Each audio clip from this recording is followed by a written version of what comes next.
अच्छा सुनो तो, महाभारत के युद्ध में गुज्जर थे, जाट थे या कोई अन्य बिरादरी ठीक है भाई।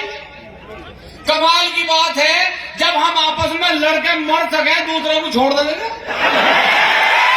भाइयों बहनों प्रधानमंत्री बना दे, काय को बना दे प्रधानमंत्री। हमारे में नहीं आता भाइयों बहनों कहना, हमें बनाओ प्रधानमंत्री।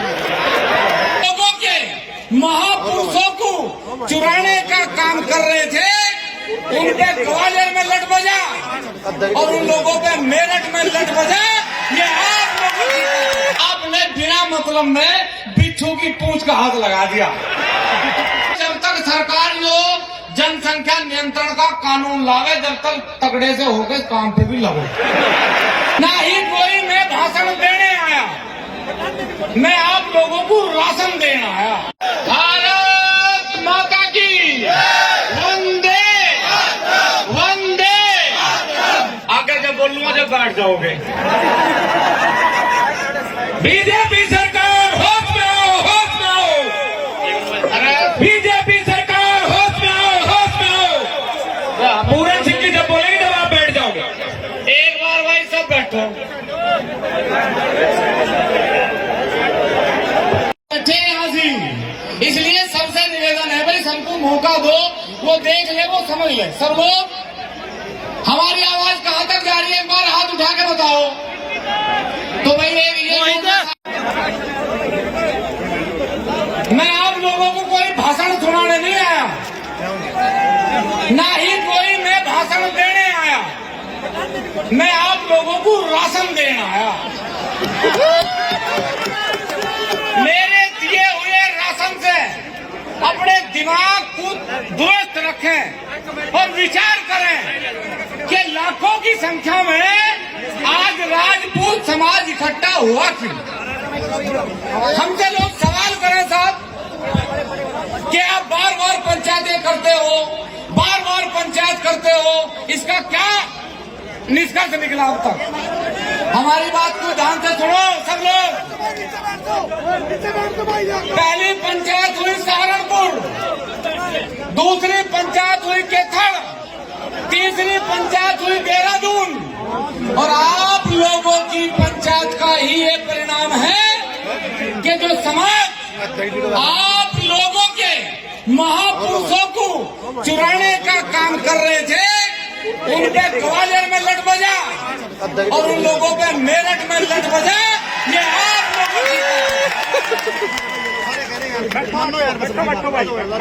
राजपूत कभी भाई जब इतने गुस्सामंद कर रहे हैं, सिंह जी आपके पीछे वालों को बैठाओ, आगे वाले को बैठ गए। प्लीज बैठ दो भाई। मेरा सबसे एक निवेदन है, पिछले 2 महीने से आदरणीय हमारे कर्नल साहब जिनकी उम्र लगभग 77 वर्ष है, पिछले 2 महीने से लगातार गांव-गांव, गली-गली उनके सहयोगी विनोद राणा थंबड़, गुरदीप जी बीजना, प्रमोद राणा जी, शैलेंद्र राणा जी और न जाने असंख्य लोग हरियाणा के गांव-गांव गए, गली-गली गए। लेकिन आप लोगों की संख्या देख के कोई आज 1% भी थकावट इस बात की नहीं है कि हम लोगों ने कोई ऐसा काम करा जिसमें आप लोगों ने हमारा मान सम्मान नहीं रखा। यहाँ पुलिस के लोग बड़ी संख्या में हैं। हम पुलिस के लोगों को एक बात बता दें बहुत अच्छे तरीके से, राजपूत समाज निहत्तों पे वार नहीं करता।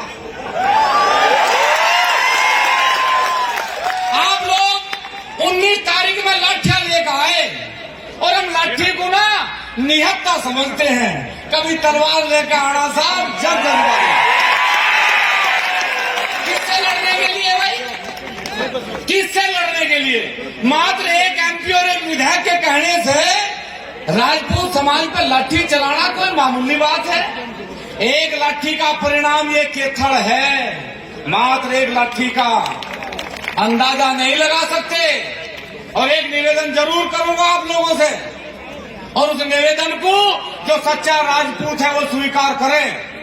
यदि सरकार ने हमारे महापुरुषों का जो अपमान करा, जो समाज ने हमारे महापुरुषों की चोरी करी, चाहे वो राणा सोलंकी हो, चाहे वो मीर भोज हो, चाहे अनंतपाल तोमर हो, मेरा एक निवेदन सबसे है, कसम खाओ, जो व्यक्ति जहां बैठा वो वहीं ये समझ ले मेरे सामने लोटा है और मुझे इसमें धर्म डालना।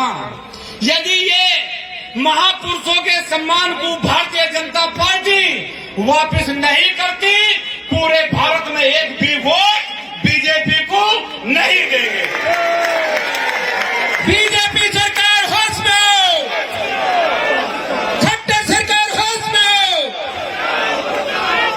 हमारे साथ मतलब हमारे साथ लड़ेंगे, जिनके पूर्वजों ने जन्म लड़ने के लिए लिया, जिनके पूर्वजों का काम ही लड़ना था, हमारे साथ लड़ेंगे। हमारे से पूछे कि हमने क्या दिया? अरे जब देश आजाद हुआ, जब रियासतें दी, सन 52 में पहली बार चुनाव देश में हुए, आज तक जितनी बार इस संसद बनी, हमारे खिलाफ एक कानून बना। हमारी रियासतों का कानून हो, चाहे वो हमारी सीलिंग का कानून हो, चाहे हमारी जमीन लेने का काम हो, हमने हर सब चीज दी, रियासतें दी, जमीन दी। लेकिन एक बात कान खोल कर सुन ले सरकारें, महापुरुषों के सम्मान को कभी जीवन में ठेस नहीं पहुंचने देंगे। ये सब समझ ले सरकारें, क्या समझे कि हमने कुछ दिया नहीं। 4,500 विधायक बने आज भारत में, कितने? 4,500। आज भी हम 1200 सीटों पे वोट डाल सकते हैं, वहां चुनाव नहीं लड़ सकते। आज भी 1250 सीटों पे हम अन्य लोगों को वोट का दान करें और हमारे से पूछे हमने देश को क्या दिया? 800 सांसदों में 132 सांसदों पे सीटों पे हम चुनाव नहीं लड़ सकते, लेकिन फिर भी हम अपनी वोट दें और हमारे से पूछे कि हमने क्या दिया। आदरणीय बुजुर्गों साथियों, मुझे 1% भी ये कहने में गुरेज नहीं कि जब भी हमने इस देश में सरकार बनाई, तभी सरकारों ने हमारे खिलाफ कानून बनाया। मैं कर्नल साहब से एक गांव में कह रहा था कि हम पहले सुनक रहे थे शेर आया, शेर आया, हमने तो चुनाव का पता नहीं कौन आया। बोला बार राजनाथ सिंह आया, वीके सिंह आया, मुझे बाद में पता लगा ये तो सारे सर्कस के शेर हैं।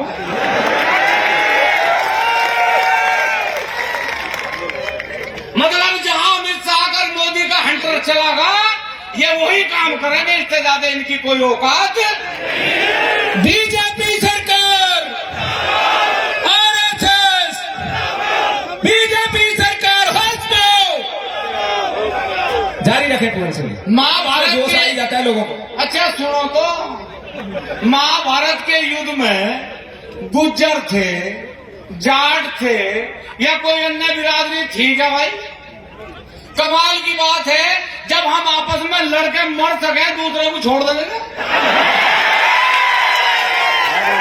अरे भाई आप लोग समझते क्यों नहीं? आपने बिना मतलब में बिच्छू की पूंछ का हाथ लगा दिया, जान मुश्किल बचेगी इनकी। आप लोगों से मेरा एक निवेदन है, आदरणीय कर्नल साहब मंच पे हैं और आप यकीन नहीं करने के, इस गर्मी में 2 बार उनकी तबीयत बहुत डाउन हो चुकी, लेकिन फिर भी 77 साल की उम्र में आप लोगों की लड़ाई लड़ रहे, तो मैं समझता हूं इससे ज्यादा गुर्दा और किसी राजपूत में हो नहीं सकता। कर्नल साहब आगे बढ़ो, कर्नल साहब आगे बढ़ो, बीजेपी सरकार होश में आओ। ये तो होश में आई पड़ी, कम आ जाओ होश में। ना आएगी तो राजस्थान में लाटे। क्या सुनो तो इसका भी कुछ होश में लाना क्या? हम तो एक बात कहें भाई आप लोगों को, एक तो मेरा एक मलाल है, पिछले 10-15 साल तक बालक बनाने बंद कर दिए। मतलब एक हरियाणा का तो यो हाल हो गया, अब एक तो बालक अगर शुरू में अंडा हो गया तुरंत ऑपरेशन, और उसे ही भेज दे फिर अमेरिका, उसे ही भेज दे कनाडा, और फिर यहाँ पड़ोसियों का लोग पूछता फिरोजा तो रोटी का जुगाड़ हो जाएगा। अच्छा, जब एक मेरी समझ में एक बात नहीं आई, भाई जिसके पास सेना होगी वो ही तो लड़ेगा ना। सेना आपने बनानी बंद कर दी और जोन सी बनाई थी वो अमेरिका भेज दी, तो मेरी समझ में नहीं आता यहाँ लड़ेगा कौन। एक तो जब तक सरकार जो जनसंख्या नियंत्रण का कानून लावे, जब तक तगड़े से होकर काम पे भी लगो। मतलब क्या भरोसा में ये कब कानून लिया है। तो एक तो इसका ये हंसी मजाक की बात नहीं, ये जरूरी है भाई। बाजी के एक की है भाई, आगे खत्म होगी कहानी। तो एक तो 5 बालकों से जो मेरे भाई हैं युवा, ये 5 तक हम कोई ना बनावे भाई, इस बात का विशेष ध्यान सब रखें। और आप सब लोग बुद्धिजीवी हैं, मैं एक बात छोटी सी बताऊं, एक बार समझना गहराई से। एक बार वनों में आग लगी तो एक चिड़िया चूज में पानी ले जा के बार बार अग्नि पे गिर रही थी। एक बुगला बैठा था, बुगले ने कहा चिड़िया तू पागल होगी, तेरी चूंच के पानी से आग बुझ जाएगी। तो चिड़िया ने एक बहुत सुंदर जवाब दिया कि बुगले मुझे ये तो नहीं पता कि मेरी चूंच के पानी से ये आग बुझेगी नहीं बुझेगी, लेकिन जिस दिन इतिहास लिखा जाएगा मेरा नाम आग बुझाने में आओगा, लगाने में नहीं आओगा। हमारे समाज के कुछ लोग हैं, खैर आज तो मुझे संतुष्टि है। मैंने एक पंचायत में कहा था कि 4 क्विंटल दूध को नींबू का चौथाई हिस्सा फाड़ दे। हमारे समाज में नींबू बहुत हैं भाई। अभी वो नींबू जब भी समाज कभी इकट्ठा होने का काम करे, जब भी जमने का काम करे, वो तुरंत निचोड़ दें, समाज पट जा। आज तो नींबू फेंक दिया आपने उठा के बाहर। नहीं नींबू हमने कोई नहीं छोड़ा भाई। अब सारे नींबू बाहर हैं, आज निखाली दूध आ रहा। बस आप लोगों से मेरा एक निवेदन है, कर्नल साहब भी बोल लेंगे और भी बहुत वक्ता बोलेंगे। अभी महिपाल सिंह मकराना जी ने आपको निमंत्रण दिया है, जो इस समाज के सच्चे योद्धा हैं, जो आप लोगों की लड़ाई लड़ रहे। उन्होंने कहा कि दूर है, हमारे से कोई चीज दूर नहीं। अगर हमारे से कोई चीज दूर है तो हमारा मन दूर है। आप यहां से लेके पाकिस्तान तक, यहां से लेके चीन तक, जब भी राजपूत समाज पंचायत करेगा, ये समाज सबके साथ जागा। बस एक मेरा निवेदन है कि समाज के साथ बहुत छल हो चुका। मकराना जी ने भी कहा था अभी, भाई हमने एक कसम खाई थी जीवन में। सबको पता है उत्तर प्रदेश से बहुत बड़ी संख्या में लोग यहाँ हैं। मैं एक छोटे से किसान का बालक हूं।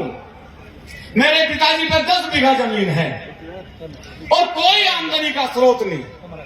जब मैं गांव में गया विनोद राणा थंबड़ जी कर्नल साहब के साथ, तो लोगों ने मुझे दूर से देख देख के मेरे गले में माला घेरी, स्वागत करा। तो मैंने सोची कि राजपूत छोटा और बड़ा नहीं देखता, सिर्फ ये देखता है कि उनके बीच में खड़ा होकर लड़ कौन रहा। मेरा सौभाग्य है साहब कि मुझे आप लोगों के लिए लड़ने का मौका मिला।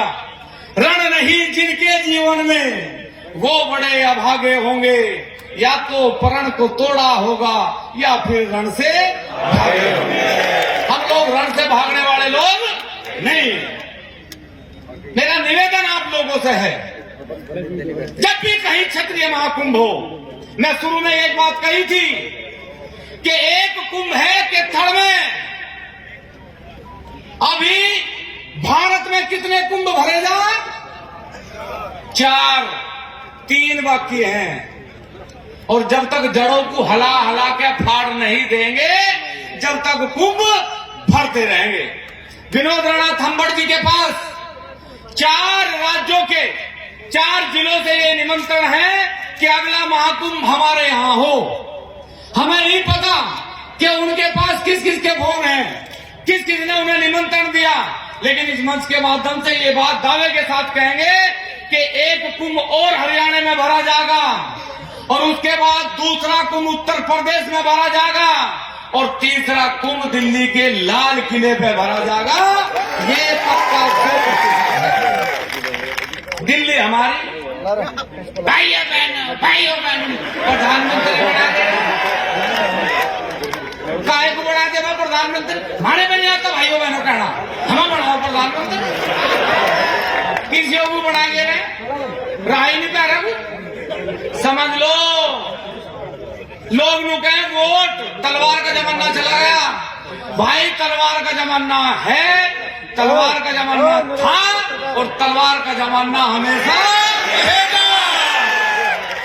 और एक और हमारी मांग है, जैसे सिख समाज को हथियार रखने का अधिकार, क्षत्रिय समाज को भी तलवार रखने का अधिकार दिया जाए।